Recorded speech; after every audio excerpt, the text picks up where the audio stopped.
Buying a home? Don't panic. Just listen to the rest of this podcast. Hey everybody, I'm back. And I have a great guest today. I have Ron King, a.k.a. the Culligan man, the water specialist. And the first thing I got to say to you, Ron, before you start talking is one of my favorite movies is The Water Boy. Okay. You know how good that movie was. Yes. There is some quality H2O. I hope I'm as good as he. So, Ron, tell everybody who you are and what it is you do and how long you've been doing it. Okay. My name is Ron King, and that is Ron King, and I am a water specialist and contractor with Culligan Water of Sylmar, California. Right on. So I am not only a water specialist, but I am in the business of determining the needs and placement of water filtration systems in homes and businesses of any type. Of pretty much any size. Right on. So, as you know, I'm a home inspector, but I do have questions regarding, water in homes because I get questions asked all the time by my customers. Sometimes they'll ask me stuff, and I gotta, I'm scratching my head. That was a good question. So I need to. Someday I'm going to meet somebody in the water filtration business, and then I ran into you at the Pasadena Home Show. I went out there with my wife to just look, see what was going on. I was kind of disappointed at the show, honestly, because it wasn't what I thought it was going to be. I just seemed like I was being force-fed information from contractors every time I took two steps. I didn't realize it was going to be that. I thought it was going to be something different, but I wanted to get out there and just see what was going on because I'm always remodeling my house. I'm always doing something here.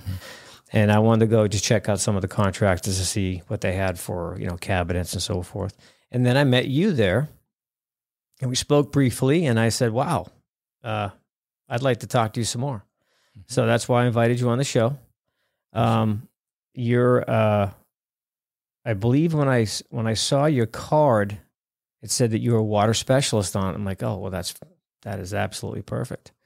So as far as customer questions, the number one is, what is hard water?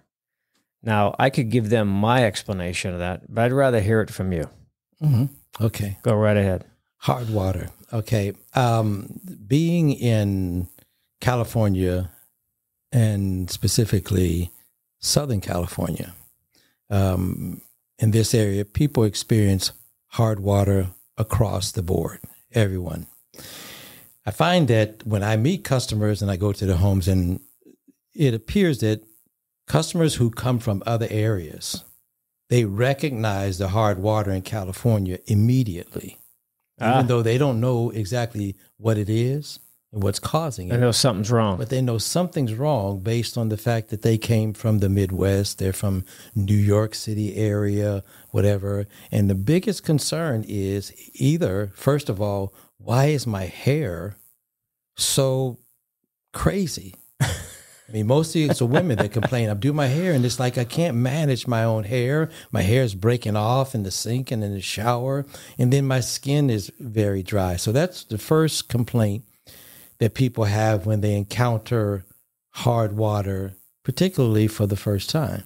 Okay. Those people who already know what hard water is and they've experienced it, so it's just a question of whether or not they want to deal with it, right, or not. But the people who experience it the first time, they're pretty they're in a quandary as to what this is and why is it causing this. So coming in California, our water is a lot of it is aquifer water. So it's coming from underground. It's running over limestone, sandstone, whatever. Right. And by water running over any type of stone, water picks up a little bit of whatever it touches. So if you look at the Grand Canyon, the indication that they give us scientifically is that canyon wasn't always there. But over centuries and millennia of time, the water eroded that big, huge hole, the Colorado River, right, and eroded the ground. right. So imagine any water that's coming into your shower at some point in time has run across a tremendous amount of rock. I see. And the water department of the city is not in the business of taking that hardness out. They're in the business of making sure that your water meets the EPA standard for basically potability of water. Which is probably the minimum. Right. And with all due respect, the EPA will set a standard level that is reasonably attainable by the city. It would be pointless for the EPA to set a standard for purity or cleanliness or contamination levels of water that they know that city can't meet. Right. Because that would immediately mean the shutting down of that water facility and people wouldn't have any water. Right. They'd have to buy all their drinking water and then they'd have to buy gallons of water and pour it over themselves to take a shower. So their main purpose is to provide water. To provide water. Not to super purify it. Exactly. And to meet somewhere in the middle between what you want in your water as a consumer and what is possible for the provider of that water to be able to provide with a standard in the middle. Right. Okay. And it kind of shocks people, but I'm going to share it with your listeners, is that, when you talk in terms of the FDA, Food and Drug Administration, whatever, if there's a company that makes rice, okay, they will inspect that company. And based on their standard, they will say, we will allow you so many parts per million of mouse hairs in the rice. Right. We'll allow that. So when we inspect your facility, as long as when we do our inspection and do our count on what we see, that the number of mouse hairs per parts per million doesn't exceed this number, you're good. Now, you and I both know how many parts per million of rat hairs do we really want in our rice? 0. Right. Exactly 0.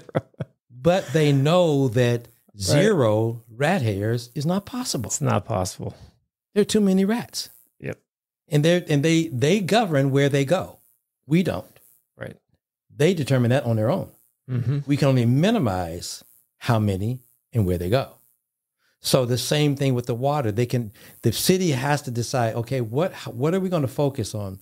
And is hardness in the water detrimental to your health? No. Okay. It is not to your health.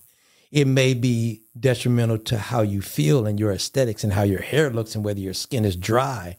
But dry skin never killed anybody. Not that I know of. A terrible hair day. Wait a minute. Let me call my wife. She might complain about that. A bad hair day, make you not feel comfortable when you look in the mirror. Yeah. But other people may not notice it, but how you want your hair. That's what hats are for. That's what hats are for. You have a bad hair day, you put a hat on. So taking the hardness out of the water is not their concern. So very well said.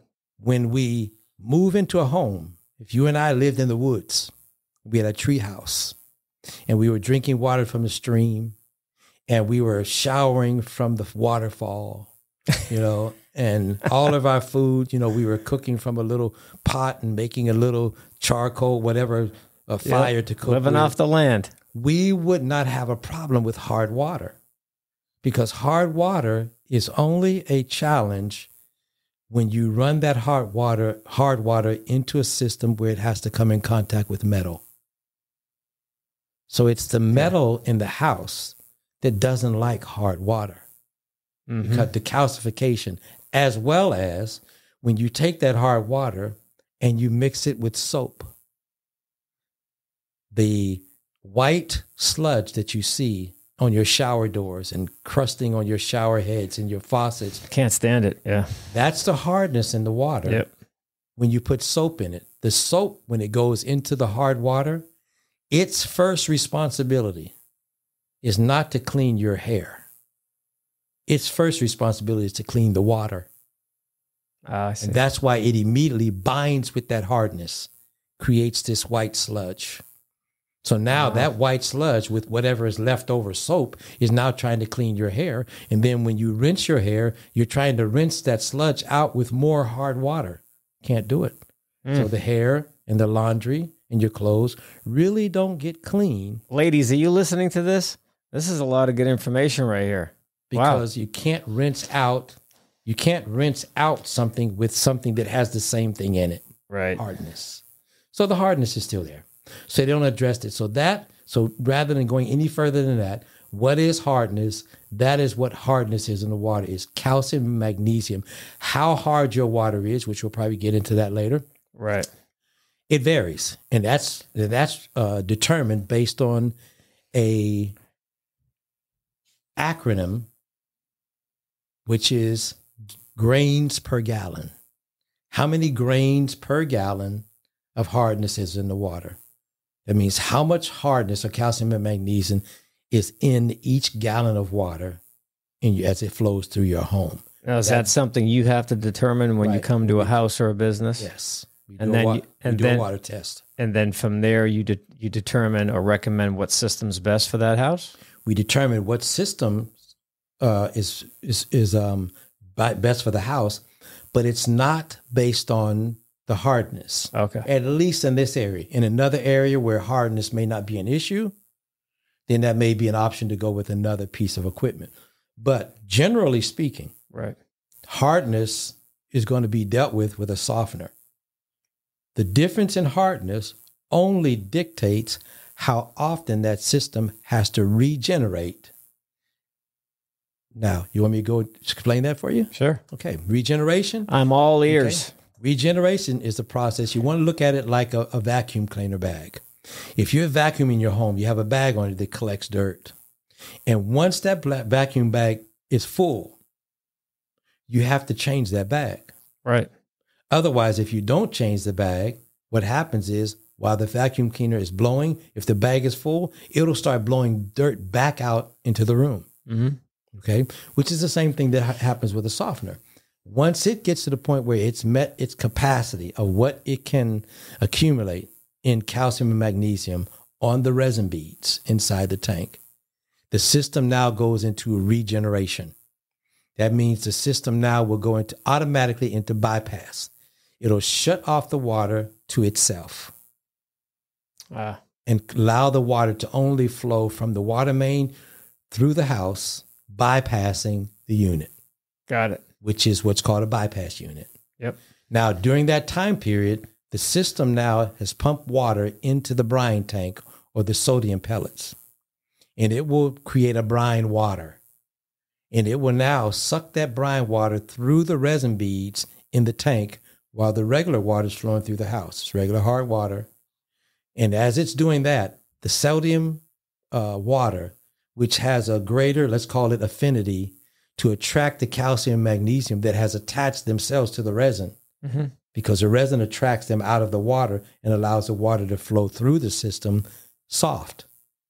Because soft means it has taken off the majority of the hardness, not all of it, but it's gotten that hardness level in the water from, let's say, 9 grains per gallon down to 1.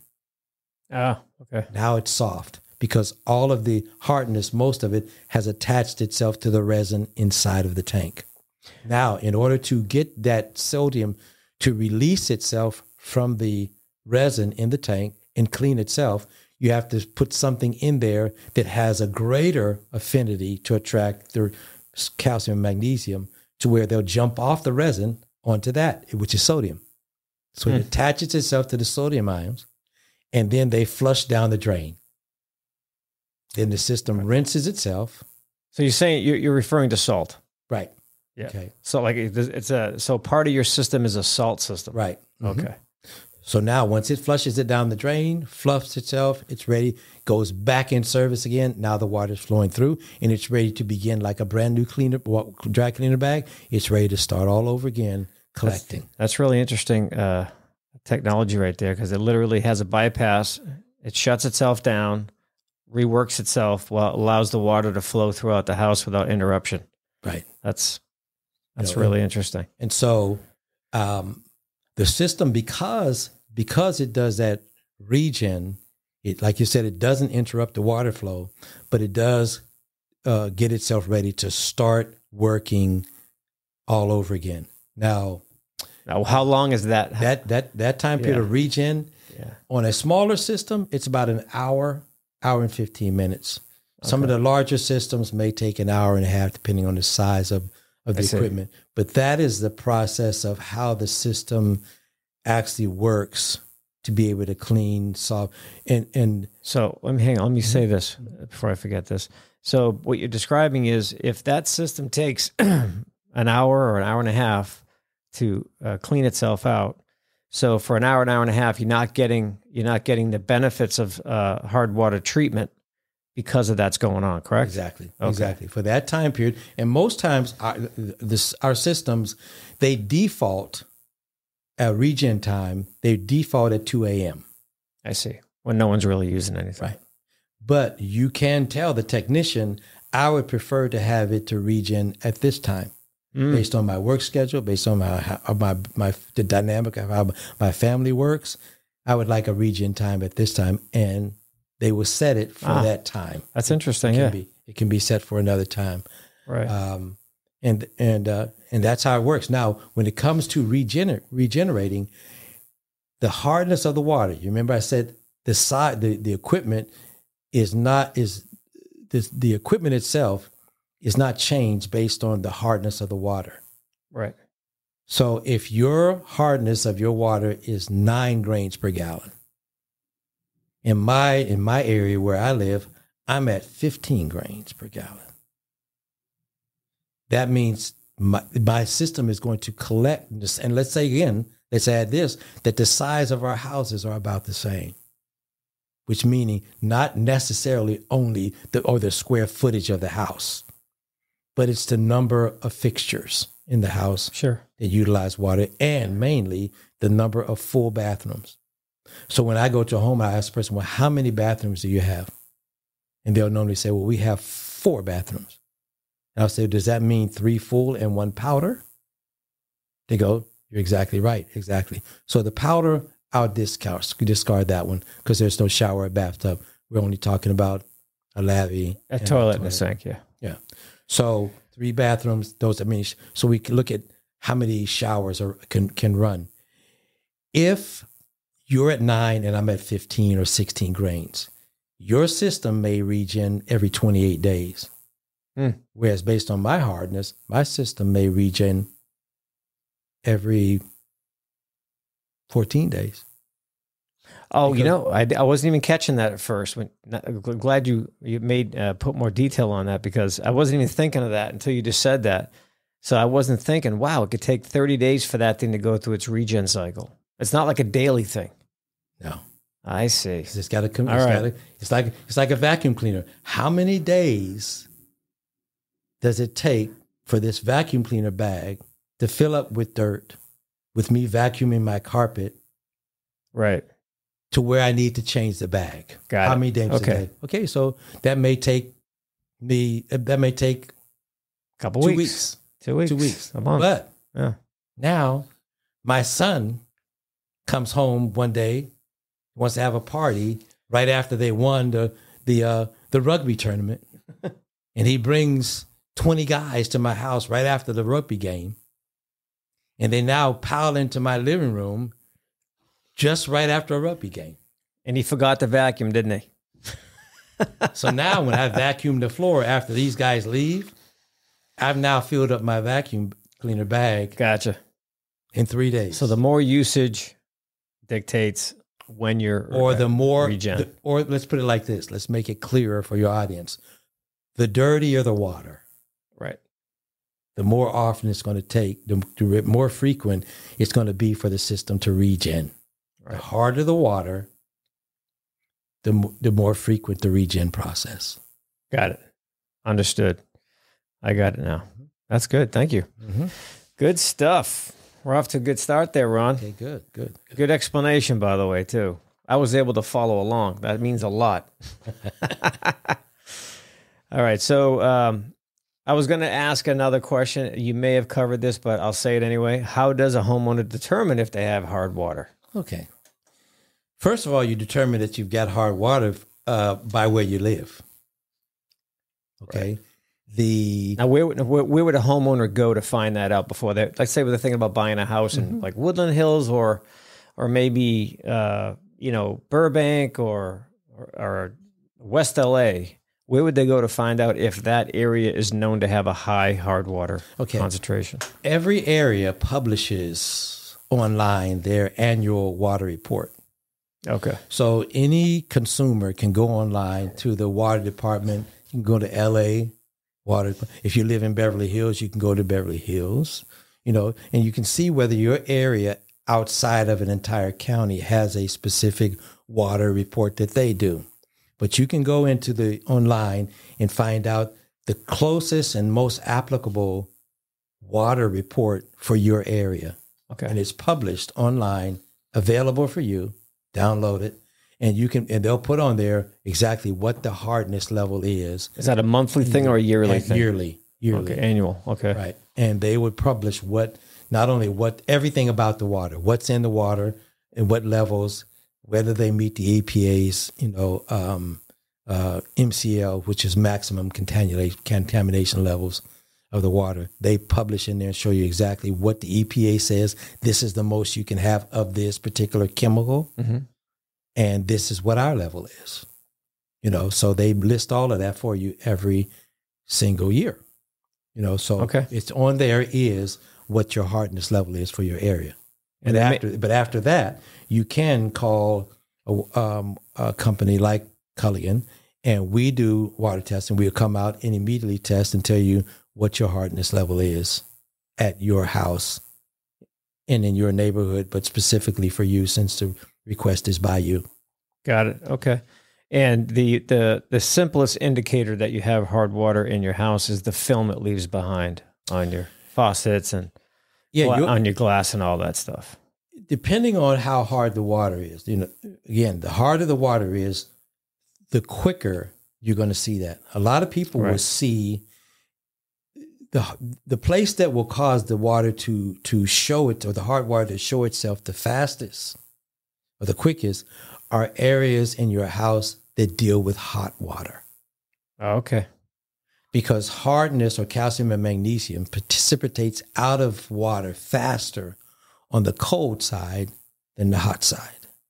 I see. Okay. So the hot water heater in your house will scale quickly because it's heating that water. Yeah. And so it's going to scale that hot heating element, and you're going to see it there. In your shower, you'll see it through your shower doors and on the faucets, because you're mixing hot water and cold water, together. So you're going to see it on your shower doors. And soap. Yes, and you're mixing it with the soap.